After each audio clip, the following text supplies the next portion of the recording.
কেলে ক তুমি কি ল'ৰা হত্যা কৰিছা? এই হত্যা কাৰ বাবে? চোৱা ৰত্নাকৰ, তুমি ল'ৰা হত্যা কৰি কি উপাৰ্জন কৰিছা, কাৰ বাবে কৰিছা? আমি পৰৰ বাবে প্ৰাণ দিবলৈ পৰৰ বাবে প্ৰাণ দিবলৈ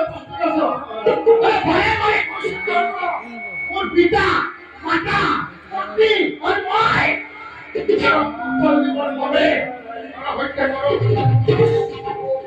ৰত্নাকৰ, তুমি গৈ তোমাৰ পিতৃ মাতৃ আৰু পত্নী ঘূৰি অহা গ'ল। তুমি যি পাপৰ ভাগ কৰিছা সেই পাপৰ ভাগ পূজা তেওঁলোকে ল'বনে নলয়? আমাৰ বিৰুদ্ধে হত্যা কৰিবা। কলমৰ বাবে কিন্তু উপযুক্ত বুলি ভাবিছো দেই।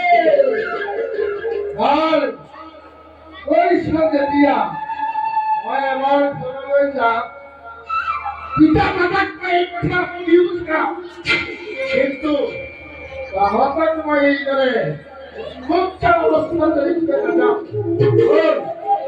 বিখ্যাত তাহাঁতক মই দিছে বন্ধ কৰিহে যাম।